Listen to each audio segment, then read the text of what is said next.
খালার জন্য অপেক্ষা করতে করতে শেষ পর্যন্ত নিজেকেই কাটতে হলো মাছগুলি। ওইভাবে আসলে কখনো মাছ কাটা হয়নি, তার জন্য অপেক্ষা করছিলাম। আসসালামু আলাইকুম, কেমন আছেন সবাই? আশা করছি আল্লাহর রহমতে সবাই সুস্থ আছেন, ভালো আছেন।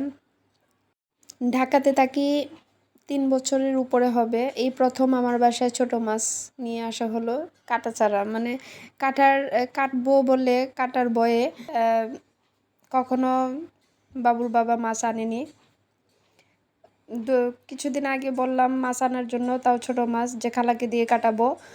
তার জন্য অপেক্ষা করেই আসলে মাছগুলো আনানো হয়েছিল, কিন্তু শেষ পর্যন্ত আমার নিজেকেই কাটতে হয়েছে। খালাকে দিয়ে মাছগুলো কাটাবো বলেই মাছগুলো আনিয়েছিলাম।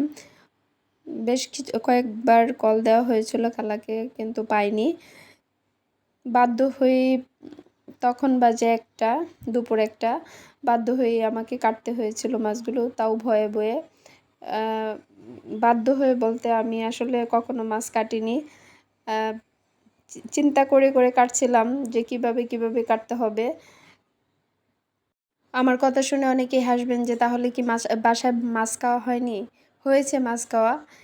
যখন এই ছোট মাছ খেয়েছি, আমার মা দিয়ে দিয়েছে সাথে করে, না হলে কাউকে দিয়ে পাঠিয়েছে, শাশুড়ি দিয়ে দিয়েছে। এইভাবেই চলছে, এখন পর্যন্ত এইভাবেই চলছিল। তারপরেও চিন্তা করলাম যে এইভাবে আর কতদিন, কিছু তো নিজেকেও করে নিতে হবে, যেহেতু সংসার হয়েছে। তাই ভাবলাম যে এখন থেকে একটু নিজের কাজটা নিজেই করানোর চেষ্টা করি, বা নিজেই করে নেই। এদিক দিয়ে আমার ছেলে আমাকে দেখিয়ে দিচ্ছে, আম্মু এইভাবে কেটো না, এইভাবে কেটো, এভাবে কাটা হবে না।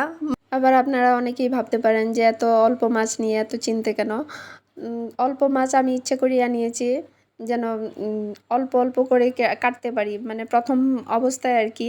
তার জন্য অল্প করে আনিয়েছি। অনেকে অনেকভাবে অনেক কিছু চিন্তা করতে পারেন। আসলে তার থেকেও বড় কথা, আমরা দুজন মানুষ, ফ্রিজে বেশি দিন বেশি কিছু রেখে খাওয়াটাও ভালো লাগে না এত বেশি। যাই হোক, মাছগুলো কেটেছি। আমার ভিডিওটা যারা দেখেছেন ঠিকঠাকভাবে কেটেছি কিনা ছোট্ট একটা কমেন্ট করে জানিয়ে দিবেন। যদিও অনেক কষ্ট হয়েছে কাটতে, তারপরও বলবেন। তো আজকে ভিডিওটা এই পর্যন্ত। সবাই ভালো থাকবেন, সুস্থ থাকবেন। আল্লাহ হাফেজ।